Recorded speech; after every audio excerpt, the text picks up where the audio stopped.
Hello, Mooncrafters. Welcome. This is Craft of Moon.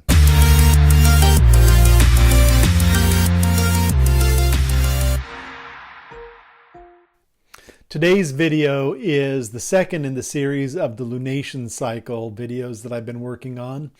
And this particular format is a video essay. You can find a link to the written essay in the description of this video. And in the coming weeks, I will be posting smaller segments of this in my Shorts channel, Instagram, and Facebook. The other night, last week, I was out in the eastern Oregon desert. It was one of those nights where everything feels stripped down to its core. Just you and the big open sky. The air was sharp and cold. It was about 15, 16 degrees Fahrenheit. And I remember that every breath I took came out in soft billowing clouds. You know, the kind that hang in the quiet of the night. The stars were on fire that night. Bright and twinkling, they stretched out from horizon to horizon, scattered like grains of light across this deep velvet black. Overhead, the Milky Way spilled across the sky, a faint, glowing river. You could see everything so clearly. Jupiter was high in the east, brilliant and steady. Mars, sitting just above the ascendant, had this faint, fiery glow. And Sirius, down near the horizon, sparkled like it had been set there on purpose by some hand of fate, making a perfect equilateral triangle with the others on the eastern sky. But as incredible as the stars were, my thoughts kept coming back to the moon. It had already set below the western horizon, leaving the stars and planets to play their tricky games in the night. Still, the moon lingered in my mind like an echo. You know how it can sometimes do that? Even when it's not there, it feels like it is. It's a kind of a pull that you can't quite shake, like something unresolved. That night the moon wasn't in sight, but I couldn't stop thinking about its delicate, balsamic crescent, the faint, curved sliver of light that had hung in the sky just a few hours earlier. There's something so fleeting about that phase, so fragile. It's a whisper of light, barely enough to cut through the darkness, and yet it holds this quiet gravity. Even though it was below the horizon, I felt its presence as if I had left something behind, like a conversation that just hadn't ended. The balsamic crescent is not about new beginnings or emergence. That's more of the waxing crescent story. No, this phase is about endings. It's the moon's gentle farewell before it steps fully into shadow. It's that last lingering light before the quiet of darkness takes over. There's a stillness to this phase, a kind of invitation to pause and reflect.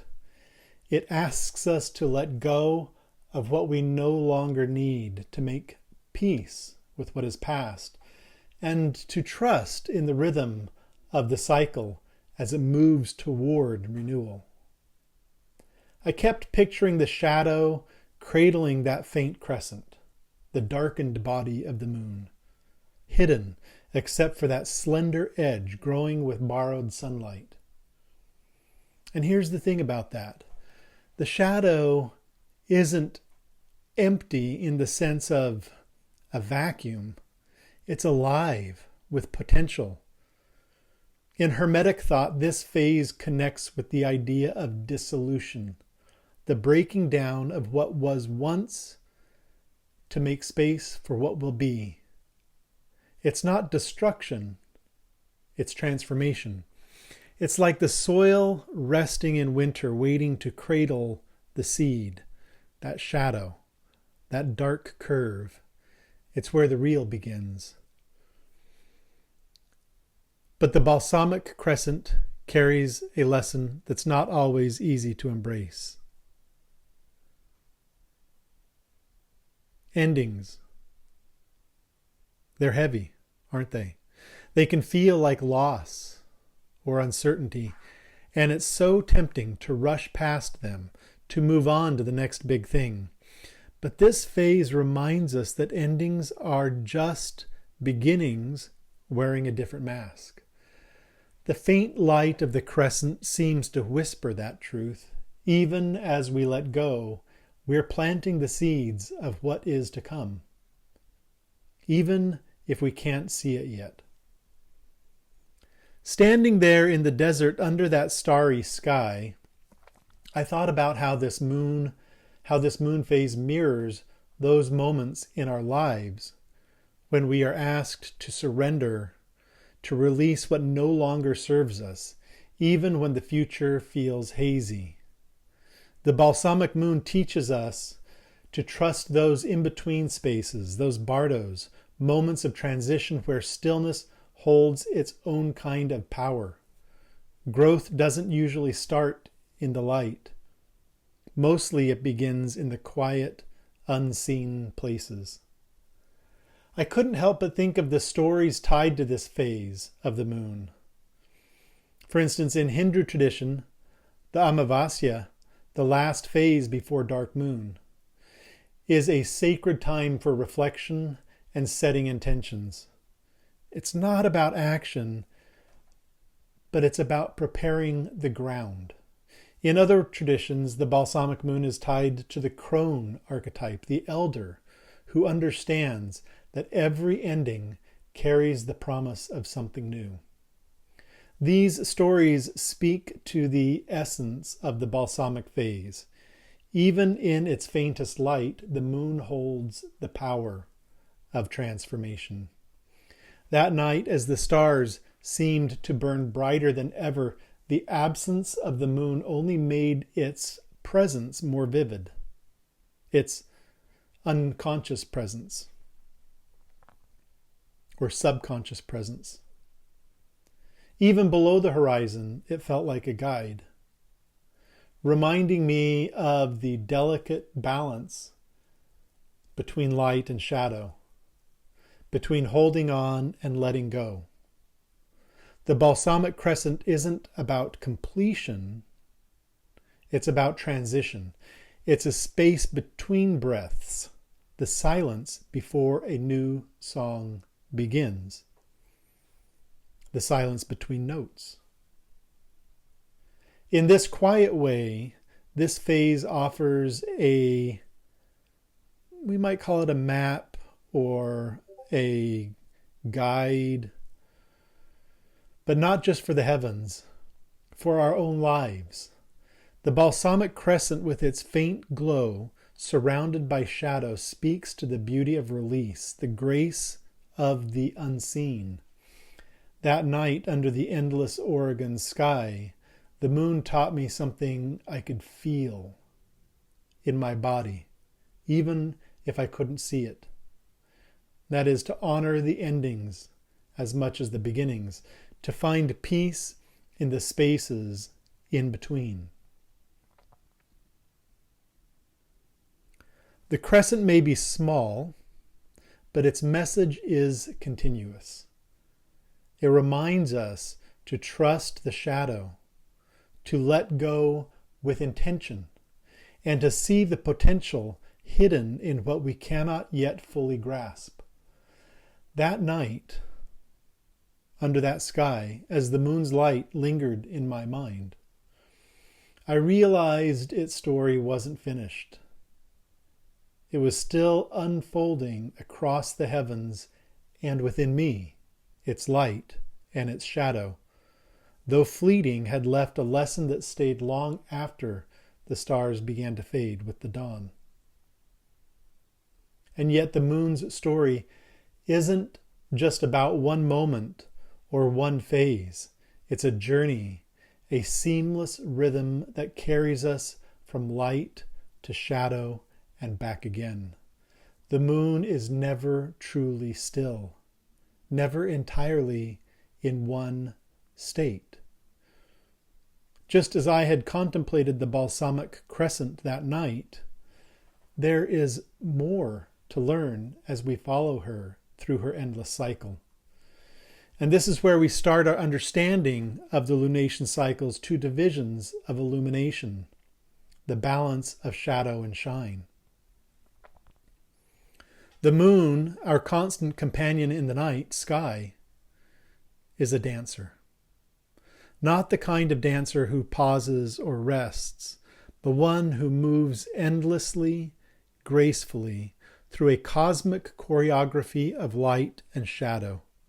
Imagine for a moment the lunar cycle as a wheel, a perfect circle divided into two hemispheres. The one half of this wheel is the realm of illumination, where light dominates and the moon reflects back to us more than half of the sun's radiance that she is gathering. The other half, by contrast, belongs to the shadow, where darkness envelops most of the moon's face, holding secrets and mysteries in its quiet embrace. But here's the thing about the moon's dance. It's never static. It never stops. Even at its fullest, when the moon bathes the earth in silvery light, there's still some sliver of shadow. Even at its darkest, when the new moon hides entirely from view, light is already stirring just beyond the edge of perception, waiting for its moment to return. The moon doesn't linger in absolutes.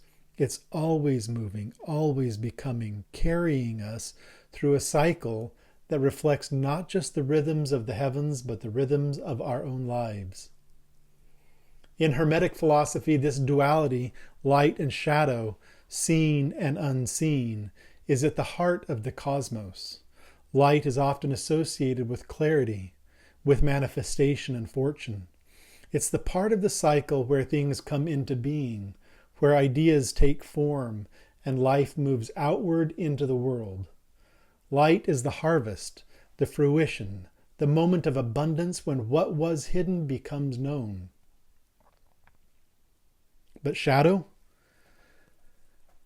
We can't forget shadow, because shadow is just as vital.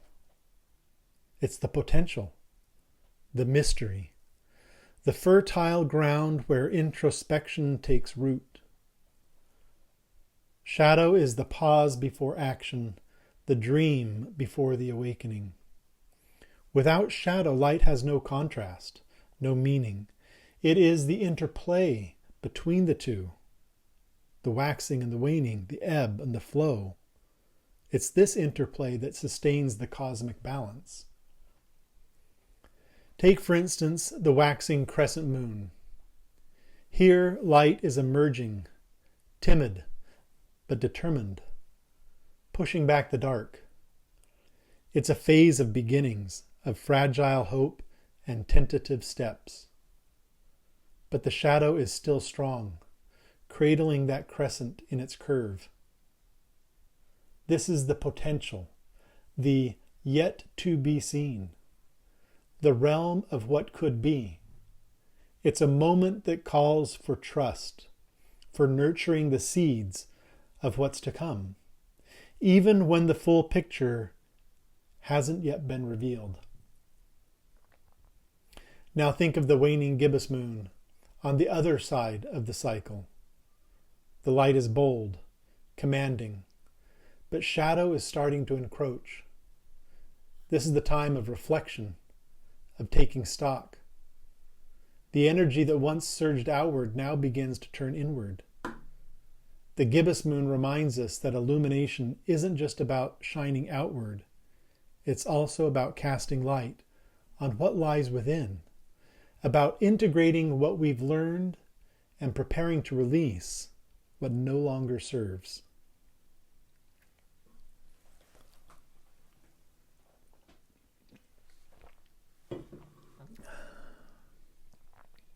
There's a story in every culture about this dance of light and shadow. All across the world, this balance that the moon embodies so beautifully. In ancient Egypt, for instance, the moon was likened to the god Khonsu, a traveler and a protector who guided the lost through the night. His light was a beacon, but his presence in the darker phases of the moon also signified the importance of rest and retreat, of finding safety in the unknown. In hermetic thought, the moon's duality is the mirror of the soul. Light is the part of us that strives to know, to achieve, to manifest. It's the conscious mind. The part that seeks to make sense of the world and create order. Shadow, on the other hand, is the unconscious. It's the dreams we haven't yet dared to dream, the parts of ourselves we haven't fully explored. Together they form a whole. The journey of the moon through its phases is the journey of the self, a reminder that to truly grow, we must embrace both the light of knowing and the shadow of mystery.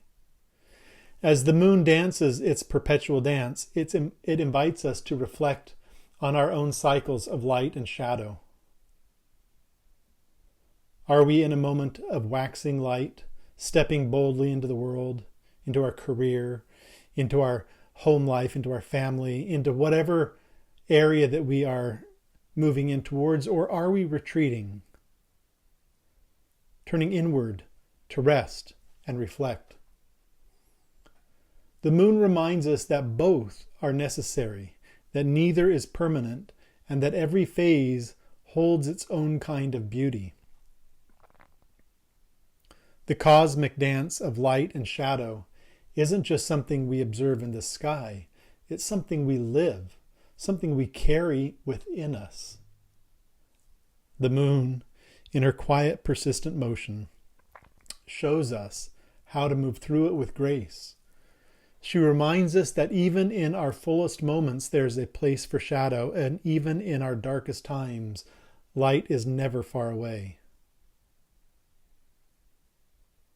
The moon, in her phases of darkness, offers us something rare and insightful. A quiet invitation to step into shadow. Shadow, after all, isn't just the absence of light. It's a space, a presence, a realm filled with potential and mystery. It holds what we don't yet know, what we've forgotten, and what we're afraid to see. In the dance of the lunar cycle, shadow isn't a void, but a fertile ground, a hermetic space where creation begins. When we speak of shadow symbolically, we're talking about the subconscious, the unknown, the hidden forces that move between and beneath the surface and the submerged of our lives. It's the part of the self that lives in dreams, in the faint whispers of intuition, in the questions we don't yet know how to ask. The hermetic principle of as above, so below reminds us that what lies hidden within the moon's shadow is mirrored within us. The shadow isn't something to fear. It's the soil in which seeds of understanding and transformation are planted. The lunar cycle gives us this beautiful rhythm, this dance of light and shadow that mirrors so much about the way things move in life. If we start with the dark moon, the phase where she completely disappears from view, we're looking at this liminal moment, a space that isn't quite an ending and not yet a beginning. It's this space of stillness, of release, of letting go. But it's also where something starts to stir, even if we can't see it yet. Again, in the Hermetic tradition, this phase reflects albedo, a time of purification when everything extraneous, everything unnecessary is stripped away, leaving nothing but pure potential. It's that quiet moment before the first light, a pause where all possibilities are present, though nothing has yet taken form. This concept resonates so much with the Tibetan idea of bardo as well. In Tibetan thought, bardo is a transitional space, often spoken of as the state between death and rebirth. But it's more than that. It's this in-between where mind consciousness is stripped of what was and laid bare and prepared for what's next. It's not about emptiness, but about transformation. And like albedo, bardo is about the process of being refined, of being distilled into something essential, something ready for whatever comes next. Both speak to that sense of being in the pause, of existing in a place that holds both the end of one thing and the beginning of another. As the cycle moves forward, we step into the crescent moon phase.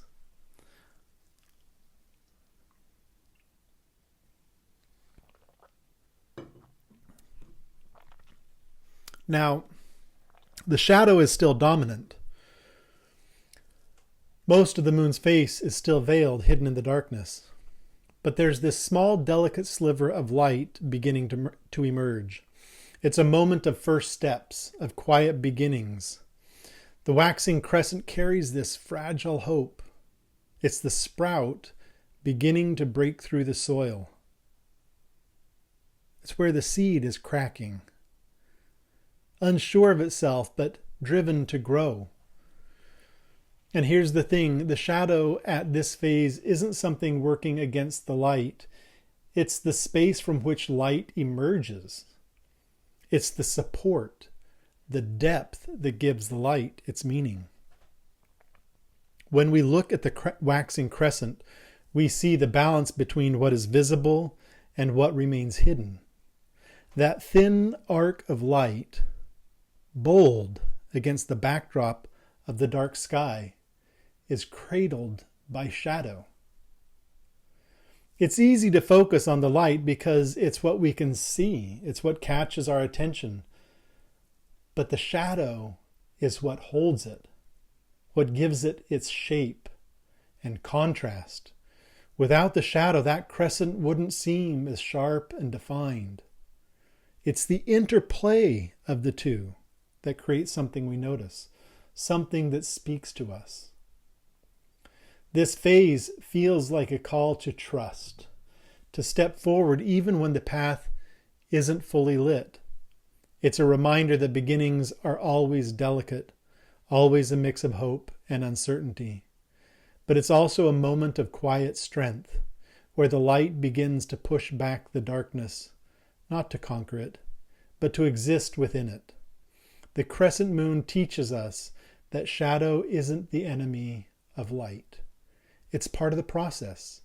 It's the terrain we move through as we grow, as we become. This balance, this interplay of shadow and light, isn't just a cosmic metaphor. It's a map for us, for our own cycles and moments, a template. The crescent moon shows us how to hold both the fragility of beginnings and the strength of what's yet to come. It reminds us that the shadows we carry aren't just obstacles. They're part of the foundation. They're where the seeds of light are planted, waiting to grow into something new. Throughout history, shadow has been honored in myth and story as a realm of guidance and transformation. In Greek mythology, Hecate stands at the crossroads holding torches to light the way through the dark. She is the goddess of shadow spaces, the liminal, the in-between, where choices are made and paths diverge. Hecate's wisdom reminds us that shadow isn't where we lose our way. It's where we choose our direction. In Japanese mythology, Tsukuyomi, the moon deity, represents the quiet power of shadow. Tsukuyomi's realm is one of reflection, of slowing down to see what lies beneath the surface. In the shadow there is no rush, no demand for activity, only the stillness that allows insight to arise. The word in Japanese, yugen, captures this beautifully. The sapient beauty of the hidden and the mysterious. What these stories tell us is that shadow is not a place of loss, it's a place of potential. It's where the unseen takes shape, where the unformed begins to stir. The moon's shadow phases ask us to trust in what we can't yet see, to honor the process of becoming. In hermetic terms, shadow is the prima materia, the raw material of transformation. It's the darkness that holds the alchemical spark, waiting for the light to ignite it.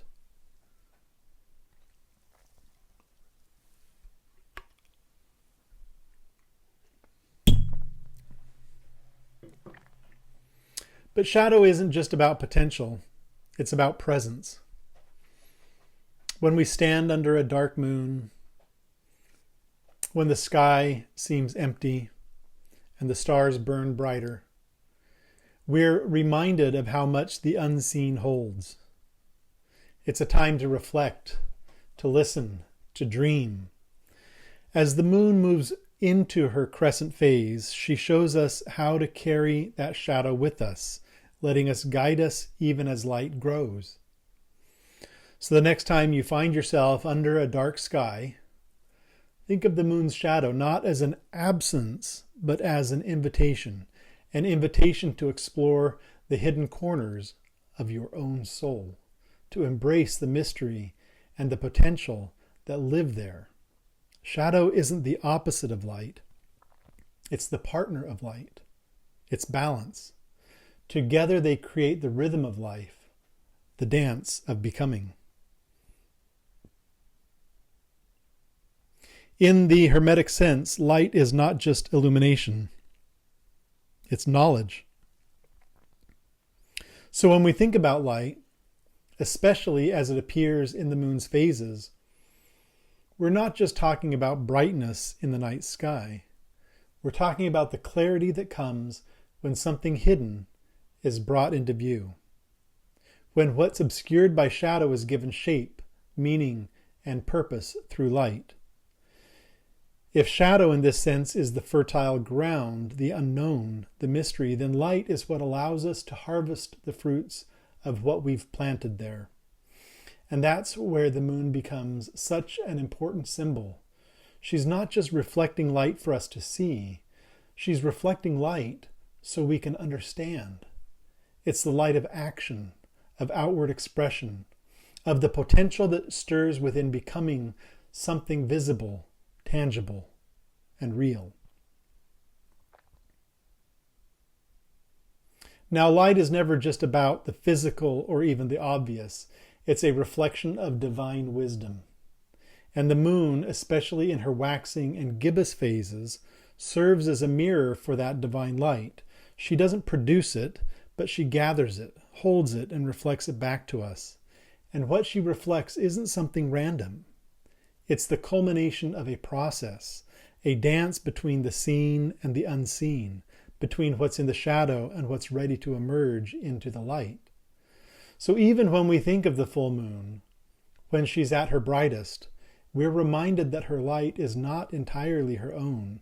It's part of a greater partnership, a relationship with something beyond herself. And isn't that true of our own moments of brilliance as well? They don't just come from us. They're the result of something we've been given, something we've cultivated, something we've shared.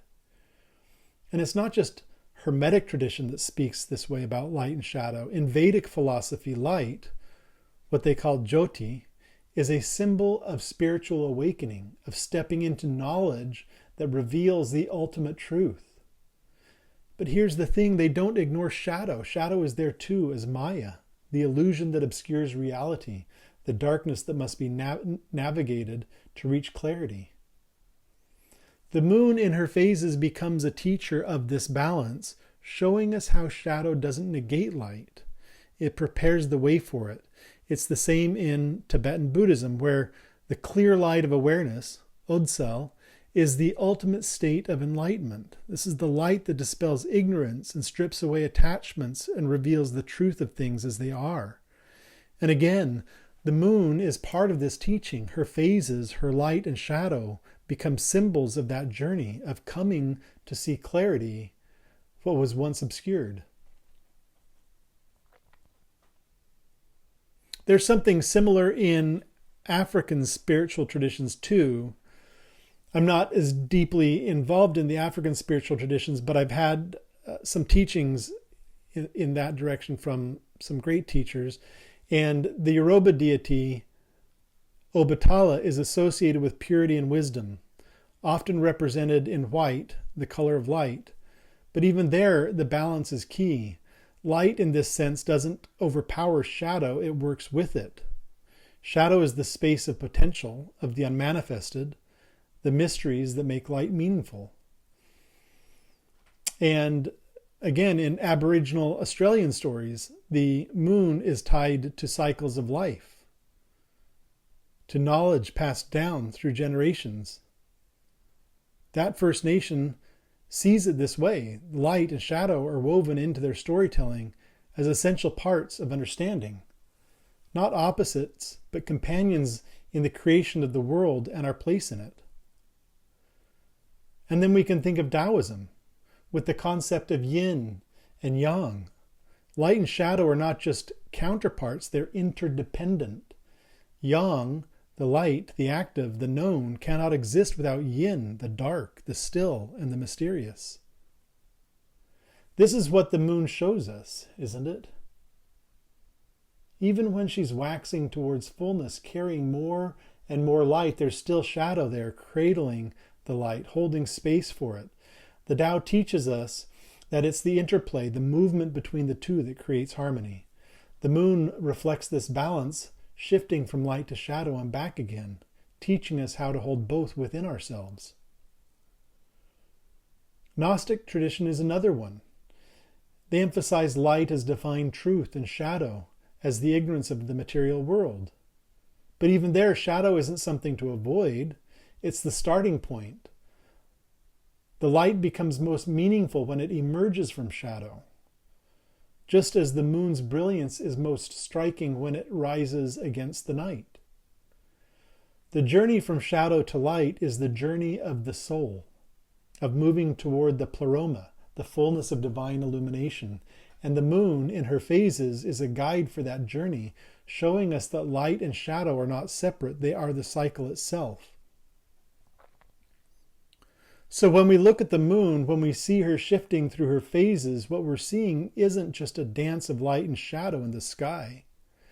We're seeing the rhythm of life, of growth and understanding, of becoming and releasing. The light is what lets us see clearly, but the shadow is what gives that clarity its depth, its contrast. The moon in her waxing light shows us what's possible, what's ready to come into being.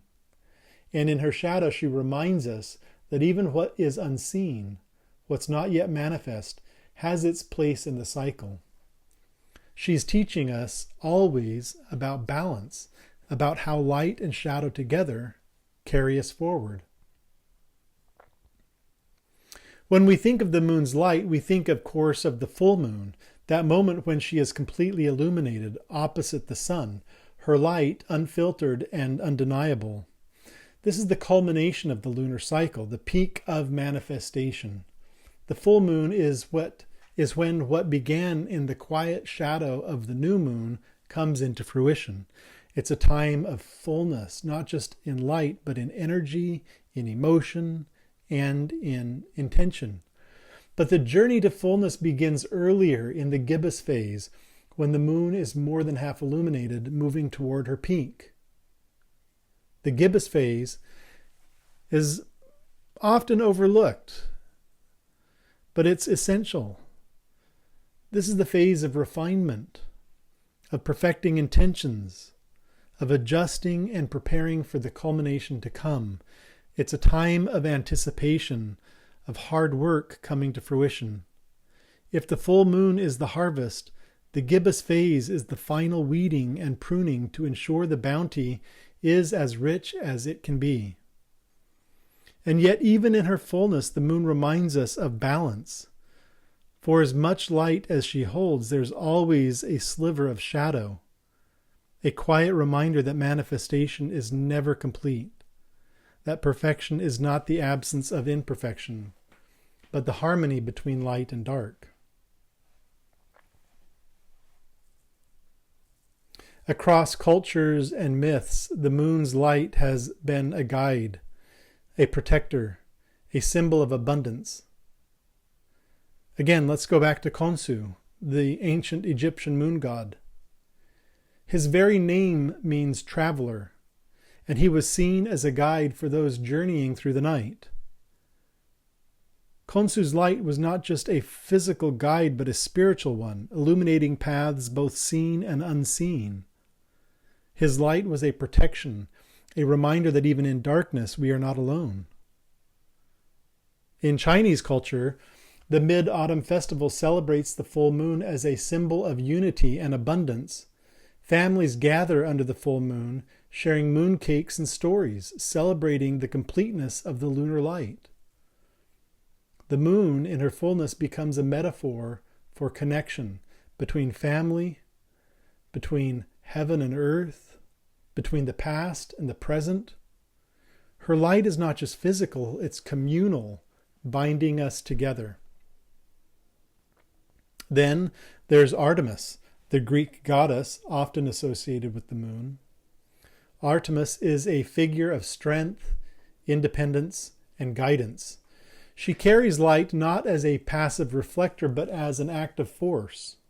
Her association with the moon speaks to the power of light as a tool for navigating life's wilderness, both literal and metaphorical. She reminds us that light is not just for seeing, it's for acting, for choosing, for moving forward.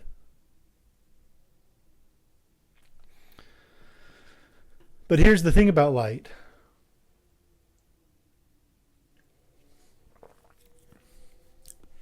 It's not all about ease and clarity. Light, when it's too bright, can be overwhelming. I mean, we feel that in the full moon cycle when we sleep. Sleep studies show that during the full moon, people are more restless and have more disturbed sleep. It's an overwhelming experience, the full moon. It can expose things we aren't ready to see. It can feel wrathful, even baleful. Think of the full moon's light spilling over the landscape. It shows everything, even what we'd rather keep hidden. That's part of its power. Light asks us to step into awareness, to own what we've created, for better or for worse. It's not always comfortable, but it is always necessary. When the moon shines brightly, she isn't just illuminating the external world, she's holding a mirror to our inner lives, asking us to look.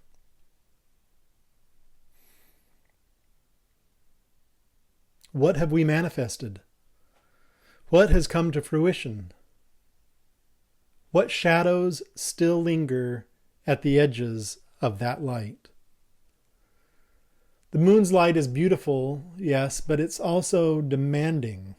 It asks us to act. It demands us to act, to refine, to perfect, to be bold enough to stand in the glow of our own becoming.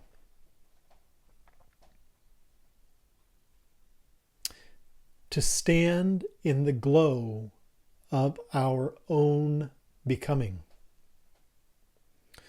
So the next time you see the moon in her gibbous or full phase, take a moment. Let her light be a guide, like Khonsu leading you through the journey.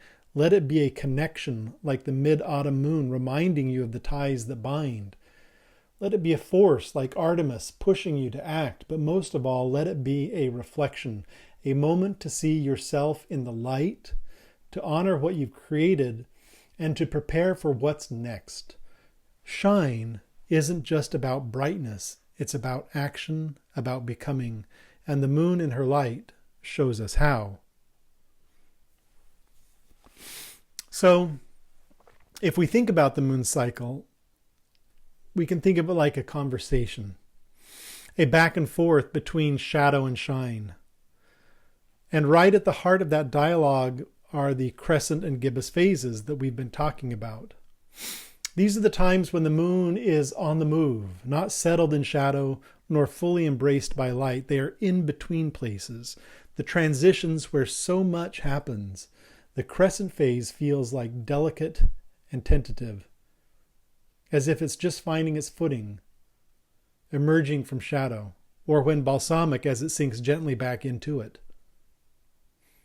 The gibbous phase, though, is bold and glowing, leading into light as it refines and anticipates what's to come. Together they embody the journey of becoming, of growth and transformation. Shadow holds the seed of potential, while light draws that seed toward fullness. Let's take a closer look at these phases, these archetypes, and what they teach us about the balance of shadow and shine. There's a softness to the crescent moon, wouldn't you say? Have you ever stopped to notice how it hangs in the sky?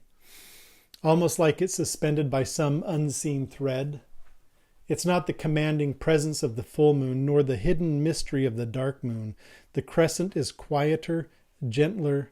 It's like asking you to pause, to lean in, and look just a little bit closer. This is the phase where shadow and light meet in a kind of tender balance. A dance that's full of transitions. It's fragile, yes, but also full of possibility, like the first stirring of something new. The crescent moon is less than half illuminated, balanced right on the edge of shadow. When waxing, it emerges from the deep dark of the new moon, carrying with it the promise of light as it slowly grows towards fullness. When waning, it begins its retreat from the bright glow of the full moon, slipping back into shadow, quieter and more reflective. In both cases, the crescent marks a threshold, a space where something is beginning or ending, where light and shadow are shifting places. When the crescent is waxing, there's this feeling of emergence, like the first green sprout pushing its way up through the soil after a long winter. Its time is starting out, fragile and new, beginnings that are still finding their strength. The waxing crescent, on the other hand, feels like an exhale. It's that moment of release where the energy starts to settle back into stillness and rest. Both carry their own kind of quiet power, but it's subtle, more like a soft call than a loud demand. The crescent phase, with its balance of light and shadow, reminds us of the fragility of beginnings and endings. It teaches us that these moments aren't about certainty, they're about potential, and it's that space, in the tension between shadow and shine, that makes so much of life take shape. Again, going back to hermetic philosophy and the crescent phase aligning with albedo, that alchemical process of purification and the emergence of light from darkness bridges the final purification of the balsamic phase and the new beginnings of the waxing phase. This is the first flicker of illumination after the depth of shadow, a spark of clarity breaking through the unknown. The crescent becomes a potential symbol of albedo, representing potential at its earliest stage, the moment when the raw material of shadow begins its transformation into something visible, something knowable. This phase reminds us that light doesn't erase shadow, it emerges from it, shaped by it. The crescent moon teaches us that beginnings are inherently fragile. They require care, patience, and a willingness to nurture what is not yet fully formed. In this way, the crescent isn't just a phase of the moon, it's a metaphor for life itself, for the tender balance between hope and uncertainty, action and hesitation. Again, going back to myth and folklore, they're rich with stories that echo the symbolism of the crescent moon. In Greek mythology, Artemis, the huntress, is often depicted wearing a crescent crown. She embodies independence, strength, and the untamed wildness of beginnings. Artemis, with her bow and arrows, reminds us of the precision required in the crescent phase. The need to aim carefully, to act with intention even when the path ahead is uncertain. In Mesopotamian mythology, the moon god Sin is another figure tied to the crescent. As a deity of time and cycles, Sin's association with the crescent speaks to the rhythms of growth and renewal. The crescent moon, in his mythology, represents a sacred threshold, a moment to honor the cycles of creation and dissolution that shape our lives. These myths, though separated by culture and time, share a common thread. The crescent moon as a symbol of potential, of beginnings that carry both promise and vulnerability. The crescent moon invites us to reflect on the transitions in our own lives. When the moon is waxing, it's time to consider what new beginnings are stirring within us. What seeds are we planting or have been planted? What fragile dreams are we nurturing? The waxing crescent whispers of growth, of possibilities, just starting to take shape. It's the first breath of dawn after a long night full of hope and quiet anticipation. The waning crescent, on the other hand, asks us to let go. It's the sigh before sleep, the moment of release when we surrender to what has been and prepare for what will come next. What are we ready to lay down? What no longer serves us? The waning crescent teaches us the grace of closure, the beauty of endings that make space for new beginnings. The crescent moon speaks in metaphors, subtle and poetic. The waxing crescent is the first breath of dawn, that moment when the world begins to stir, but the day hasn't fully claimed its place. It's a time of quiet energy, of potential not yet realized. The waning crescent, by contrast, is the sigh before sleep. A moment of release and restfulness, a reminder that endings are not failures but necessary parts of the cycle. Together, these metaphors remind us that life, like the moon, is cyclical. We are always beginning and ending, waxing and waning, growing and releasing. The crescent moon, in its fragile beauty, invites us to honor these transitions, to see the grace in their subtlety, and to trust in the rhythms they follow. Standing under the crescent moon, you can feel its quiet power. It doesn't command attention like the full moon, but it doesn't need to. Its light is soft, almost hesitant, but it holds a depth that invites you to look closer. The crescent moon isn't about bold declarations. It's about the whispers of what could be, the promises of what's to come. In the end, the crescent phase reminds us that fragility is not weakness. It's the beginning of strength. Potential, after all, is the first step toward realization.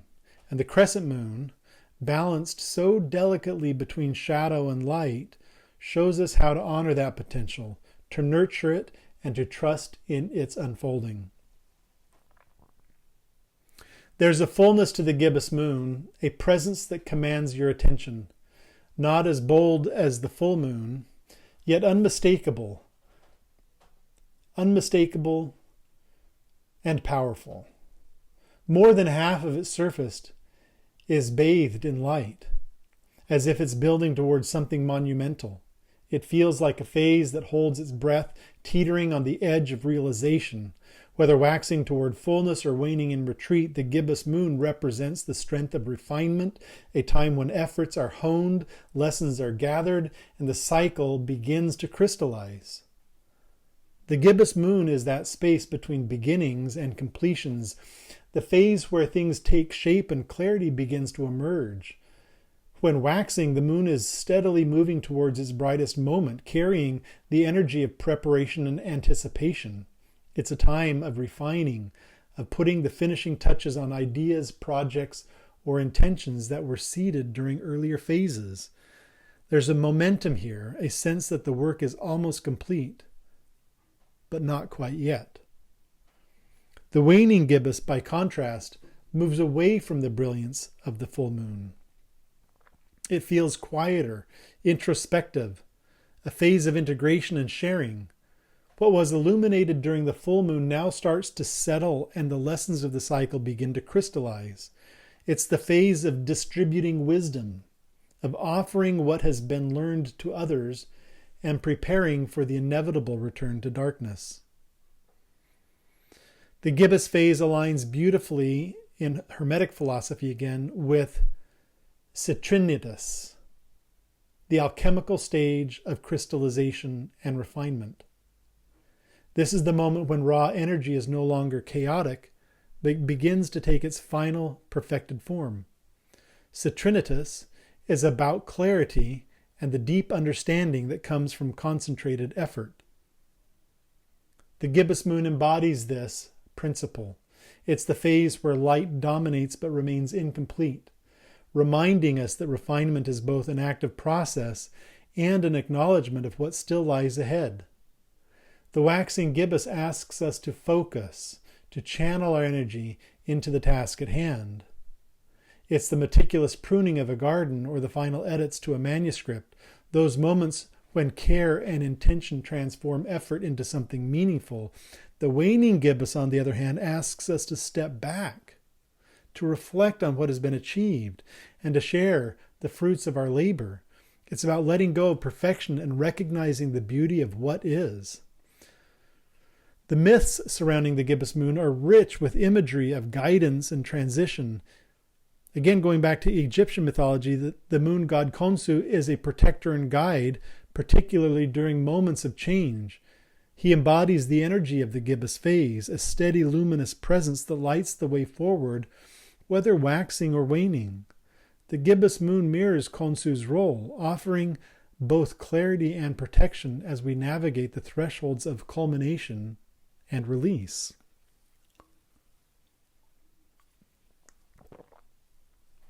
In Greek mythology, the figure of Hecate comes to mind. Known as the goddess of the crossroads, Hecate presides over transitions and decisions, often carrying a torch to illuminate the path. The gibbous phase reflects this energy. The waxing gibbous is the torchlight that guides us toward fulfillment, where the waning gibbous helps us see the wisdom in choices already made. Hecate's association with the moon reminds us that these phases are not just about action, but also about discernment, about knowing when to move forward and when to let go. The gibbous phase is deeply reflective, urging us to consider where we are in the cycle and what still needs attention. During the waxing gibbous, the question is, how can we refine our efforts? What details need polishing? What intentions need strengthening? It's a phase of preparation, a time to channel energy into the final push before culmination. The waning gibbous, by contrast, invites us to integrate and share. What have we learned? What wisdom can we offer to others? This phase is about distillation, taking the lessons of the full moon and carrying them forward in a way that enriches both ourselves and those around us. The gibbous moon is like a fruit on the verge of harvest. In the waxing phase, it's ripening, gaining color and sweetness, almost but not quite ready to be picked. There's a tension here, a sense of building energy that hasn't found its release. In the waning phase, the fruit has been gathered, its nourishment shared, and what remains is the wisdom of the cycle itself, the seeds that will eventually be planted anew. This metaphor captures the essence of the gibbous phase. It's a time of transformation, of taking what has been cultivated and preparing it for the next stage. Whether waxing or waning, the gibbous moon reminds us that refinement is not just about perfection, it's about the journey, about the process of shaping and sharing what we create. There's a quiet strength in the gibbous moon, a confidence that comes from effort and intention. It's not about sudden bursts of energy or dramatic revelations. It's about the steady, deliberate work of shaping something meaningful. The light of the gibbous moon doesn't just illuminate the path, it shows us the details, the nuances that make the journey worthwhile.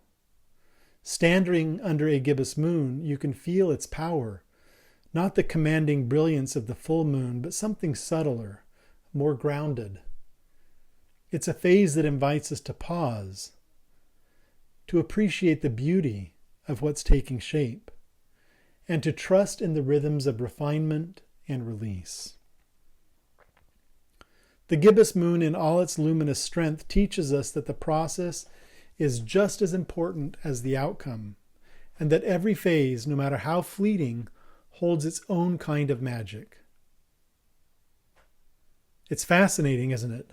How the moon, with its shifting light and shadow, reflects so much about our own lives. Sitting under the night sky, whether at the edge of the ocean, in the South Pacific, in the stillness of the Oregon Desert, or surrounded by the vast quiet of Tonopah, Nevada, these phases feel like more than just changes in the sky. They invite us to consider the rhythm of our own changes.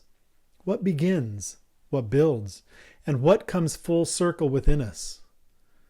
Watching the crescent and gibbous phases side by side in memory or imagination, you can see their striking contrast, not just visually but energetically. It's as though they each hum with a different rhythm of life, two ways of being that are equally vital, equally beautiful. I think back to Tonopah in Nevada. I was there once, standing under a sky so dense with stars that it seemed alive. The crescent moon hung there, so faint it almost disappeared against the vastness. It was like a whisper in the night, a suggestion rather than a declaration. The waxing crescent, with its sliver of light, carries the energy of tentative beginnings, like the first step onto a path you're not entirely sure about. There's a delicacy to it, a testing of the waters. The waning crescent, though softer still, feels like an exhale, a gentle retreat as the cycle prepares for stillness.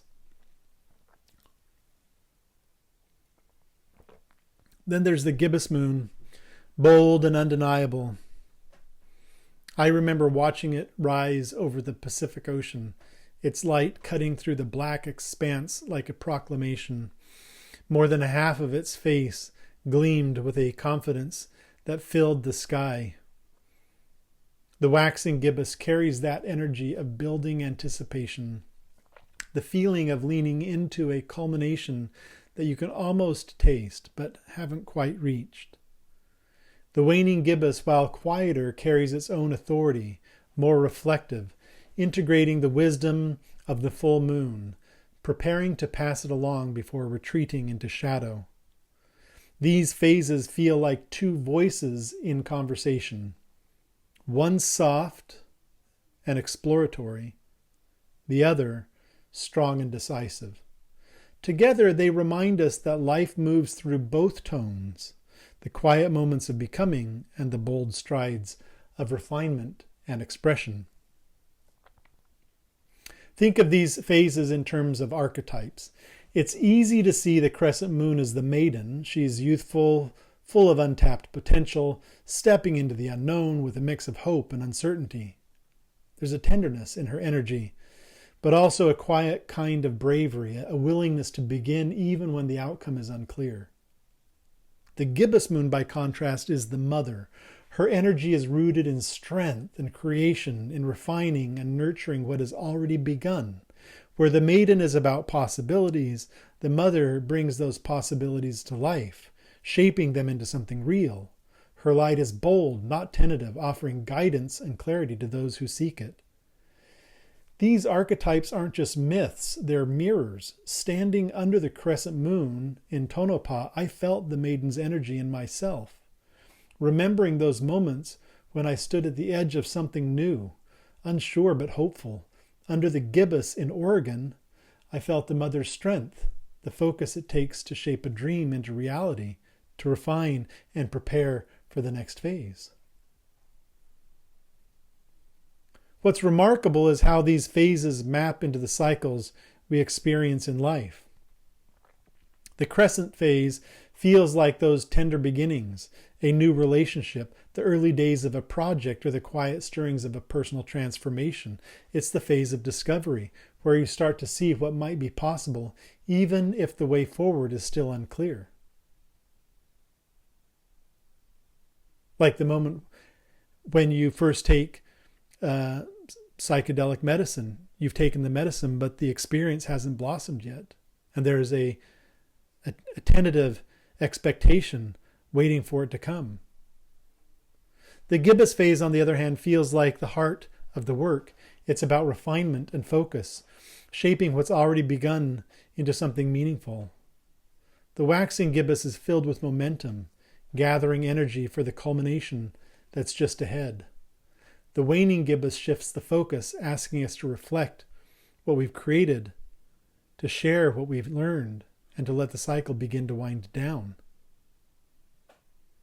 I think of those nights in the South Pacific, in Tonopah, Oregon, all over the world, standing under these different moons, and it's clear how much they echo our own rhythms.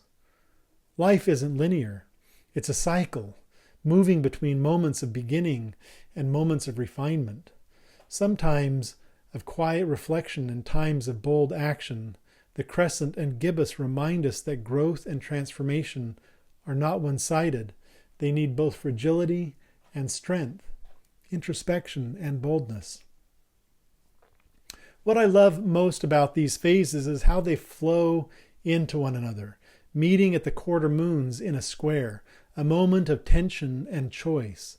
The crescent grows steadily toward the gibbous, its whisper growing into a proclamation. The gibbous, in turn, doesn't hold on to its fullness. It knows when to step back, to make room for the next cycle to begin. There's wisdom in this flow, in the trust that each phase leads to the next, that becoming and releasing are part of the same dance. Under the crescent moon, whether in a city, desert, or a small town sky, you might feel its quiet invitation to begin, its gentle reminder that even the smallest steps hold promise.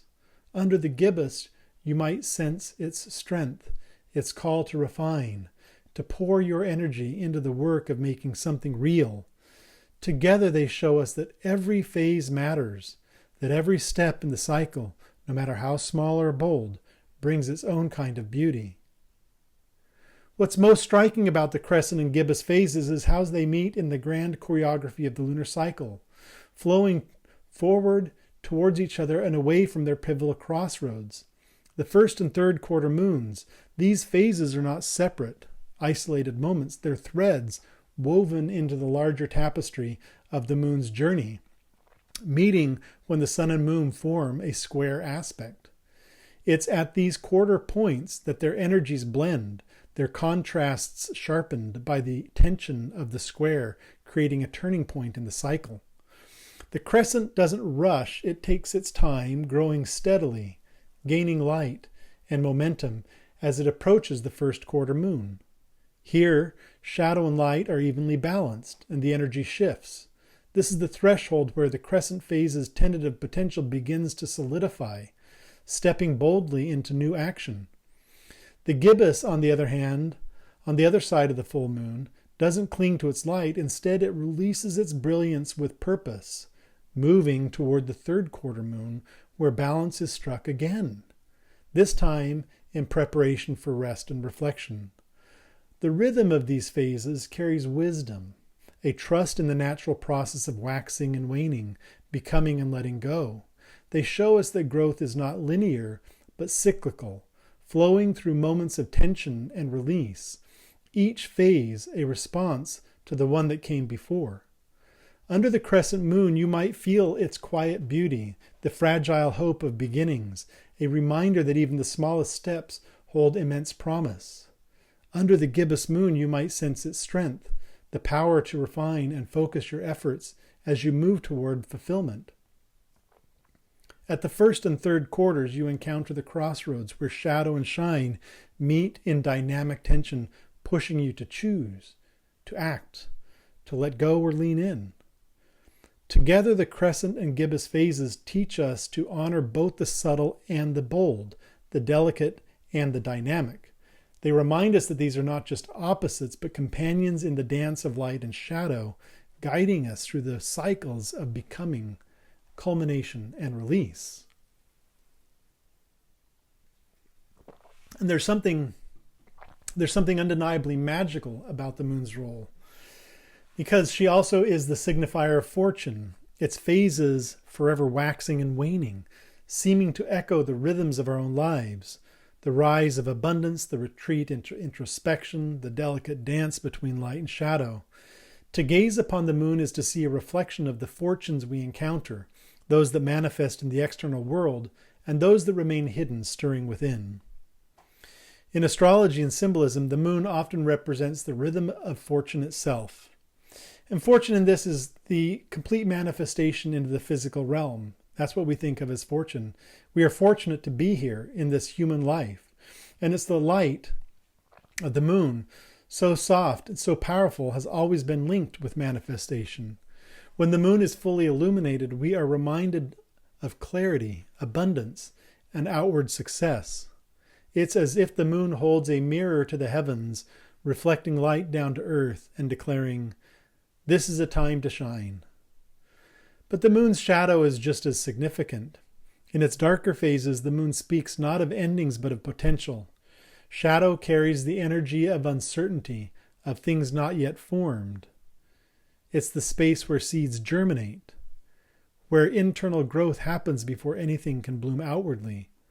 The waxing and waning cycles of the moon remind us that life's fortunes are not just static. They grow, they diminish, they prepare us for the next phase of becoming. Around the world, cultures have celebrated the moon as a harbinger of fortune, prosperity, and transformation. Consider again the Chinese Mid-Autumn Festival, where families gather to honor the full moon. This festival is steeped in the belief that the moon's radiant light brings unity, joy, and abundance. It's a time for gratitude, for celebrating the truths of the harvest, and for recognizing the interconnectedness of light and life. In Vedic astrology, the moon's phases, or tithis, are carefully observed to align actions with the cosmic rhythm. The waxing moon is known as Shukla Paksha. It's seen as a time for growth and forward motion. It's the phase for beginnings, prosperity, and building something new. On the other hand, the waning moon, or Krishna Paksha, is a time for introspection and release. It's not less fortunate, but its fortune lies in the subtlety of internal work, in letting go of what no longer serves, and making space for renewal. What is so striking about these perspectives is how they honor the duality of fortune. Light and shadow are not in opposition, they are complementary forces, each necessary for the other. The moon teaches us that fortune isn't just about outward success. It's also about the quiet, often invisible work of transformation that happens in the shadows. In astrology, the moon's phases offer a template for understanding life's rhythms and fortunes. Imagine the moon waxing toward fullness. This is a period of illumination when clarity and manifestation take center stage. It's the time to act, to build, to push forward with intention. The energy is outward, expansive, and bold. But as the moon begins to wane, its energy shifts. The light diminishes, but that doesn't mean fortune disappears. Instead, fortune becomes quieter, more internal. This is the time for reflection, for gathering the lessons of what has passed, for preparing the soil for the next cycle of growth. The moon teaches us that fortune is not a straight line. It ebbs and flows, just like the tides it governs. Astrologically, understanding the balance of the moon's light and shadow can guide us through these rhythms. When the moon is bright, it's a signal to embrace visibility, to trust in the process of creation and abundance. When it's dark, it's a reminder to honor the unseen, to find richness in introspection and patience. Both phases are part of the larger story of fortune, a story that is as much about becoming as it is about being. If there's one thing the moon shows us, it's that fortune isn't a fixed state. It's a cycle, a dance, a constant interplay of light and shadow. The bright phases of the moon may feel like fortune's peak, but the shadows are where its roots take hold. Just as the waxing moon grows toward its fullness, so too do we grow in our moments of clarity and success. And just as the waning moon retreats into shadow, we also need time to rest, reflect, and prepare for what's next. The moon reminds us that fortune is not something we control. It's something we align with. By observing the rhythms of the moon, we learn to move with its cycles, to trust that light will follow shadow and shadow will follow light.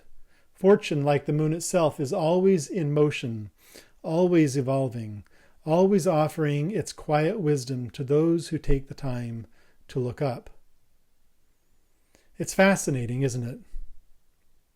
The way the moon cycles through its phases, balancing light and shadow so effortlessly. It mirrors something far greater than itself, a universal principle of balance and harmony and duality. This interplay between light and shadow isn't just a celestial rhythm. It's a reflection of the natural order of wisdom captured in the axiom, as above, so below. And in hermetic philosophy, the phrase as above, so below invites us to see the connections between the grand and the small, the cosmic and the personal. The moon, quietly orbiting our earth, becomes a teacher, a guide. Its shifting light is like a heartbeat, reminding us that every aspect of existence has its rhythm, its waxing and waning, its times of illumination and times of rest. When we observe the moon, we're not just looking at a celestial body, we're peering into a mirror that reflects the balance we need in our own lives.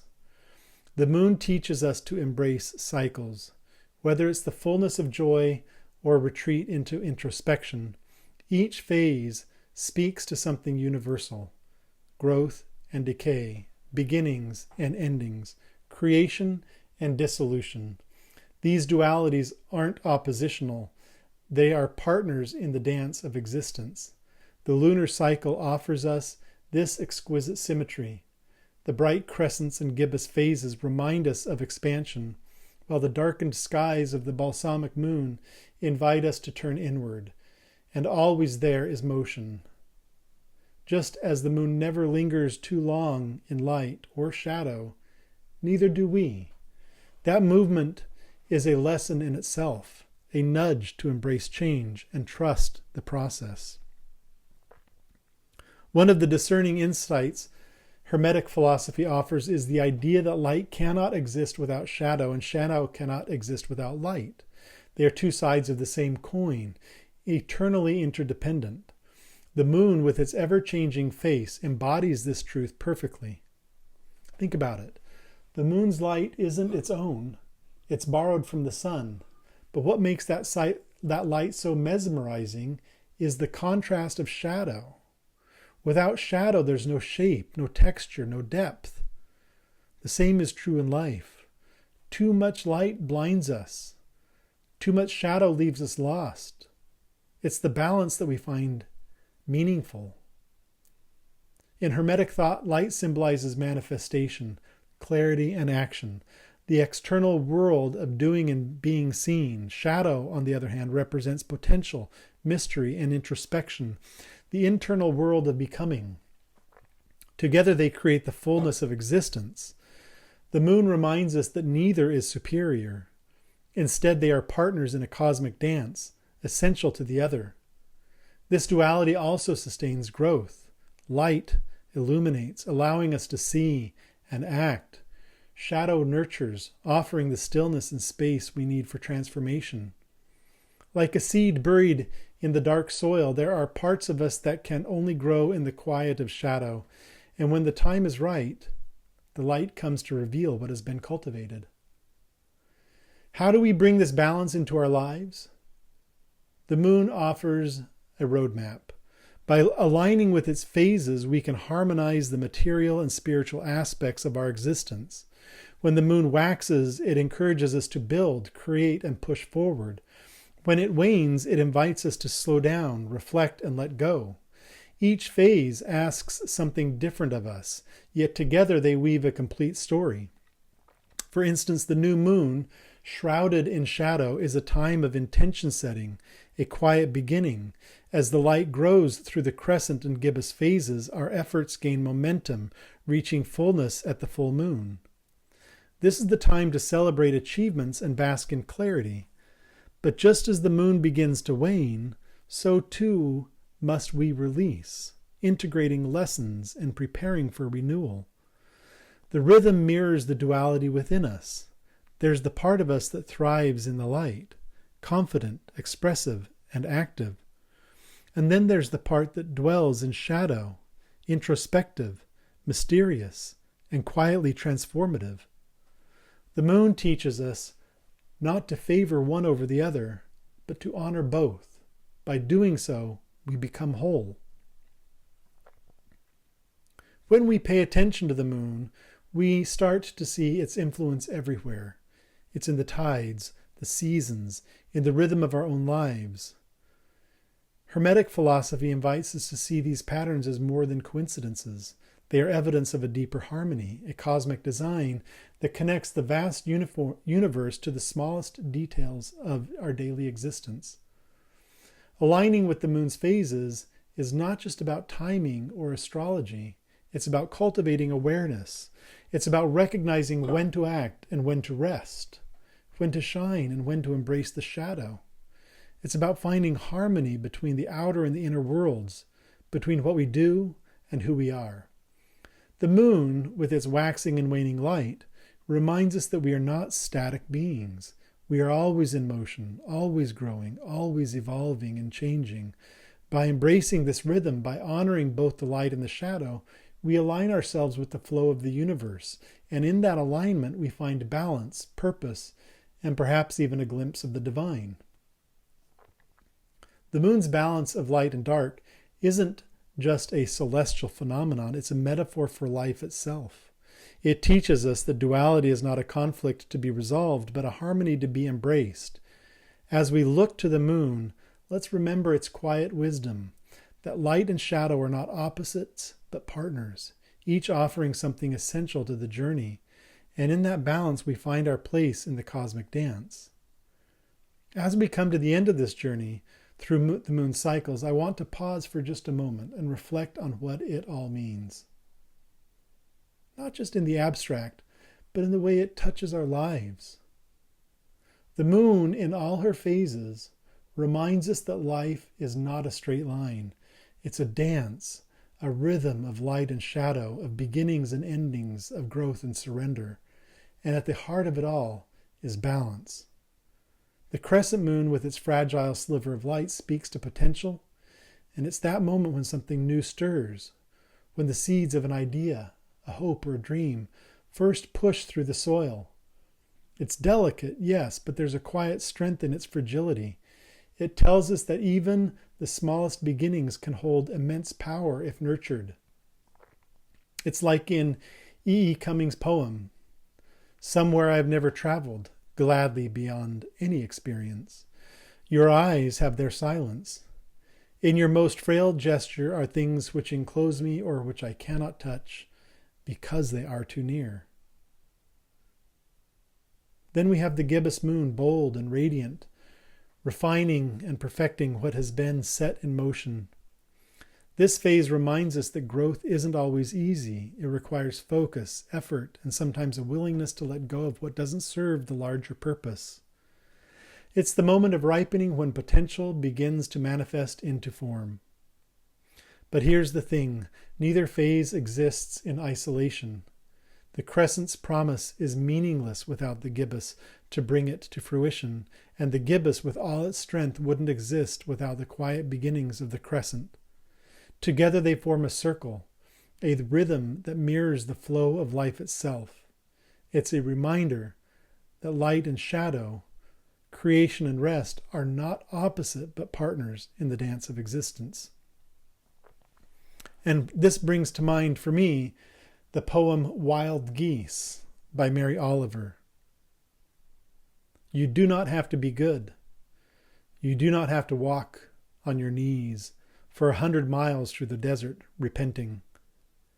You only have to let the soft animal of your body love what it loves. Tell me about despair, yours, and I will tell you mine. Meanwhile the world goes on. Meanwhile the sun and the clear pebbles of the rain are moving across the landscapes, over the prairies and the deep trees, the mountains and the rivers. Meanwhile the wild geese, high in the clean blue air, are heading home again. Whoever you are, no matter how lonely, the world offers itself to your imagination, calls to you like the wild geese, harsh and exciting, over and over, announcing your place in the family of things. If there's one thing I hope you take from this, it's the invitation to make this rhythm your own. Go outside tonight, or the next time the sky is clear, and look up at the moon. Notice her phase. Is she just beginning to emerge from the darkness, or is she gathering her light toward fullness? Maybe she's retreating, her light waning as she moves back towards shadow. Wherever she is, take a moment to reflect on how her rhythm mirrors your own life. Are you in a crescent phase, nurturing something new and fragile? Or are you in a gibbous phase, refining your efforts and preparing for a culmination? Perhaps you're in the shadowy depths of the dark moon, resting and letting go, or basking in the fullness of the moon's radiance, celebrating what has come to fruition. Wherever you are, the moon is there to guide you, to remind you that every phase has its purpose. I think about all the times the moon has spoken to me, standing under a starry sky in the desert, feeling her light on my face, or even in her absence when the darkness makes the stars shine brighter. She has a way of pulling us out of the mundane into something deeper, something timeless. And in those moments, it feels like she's not just a celestial body, but a companion, a teacher, a mirror reflecting the rhythms of our own lives. So here's my final invitation to you. Align with the moon. Observe her, reflect on her cycles, and let them inform your own rhythms. When the crescent appears, ask yourself what new beginnings need your care. When the gibbous dominates the sky, think about what in your life needs refining or perfecting. When the moon is full, take time to celebrate, and when she wanes, honor the need to rest and release. The moon is always in motion, always changing, yet she is constant in her rhythm. By following her example, we can learn to embrace the ebb and flow of our own lives, to find beauty in both the light and the shadow. We can learn to trust the process, to honor each phase for what it is, knowing that every ending is a new beginning and every beginning carries the promise of growth. So go out and watch the moon. Let her phases remind you of your own. Let her light guide you. Let her shadow teach you. Because in the balance of shadow and shine, we find not just the rhythm of the moon, but the rhythm of life itself. And isn't that something worth celebrating? Really? Isn't that something worth celebrating?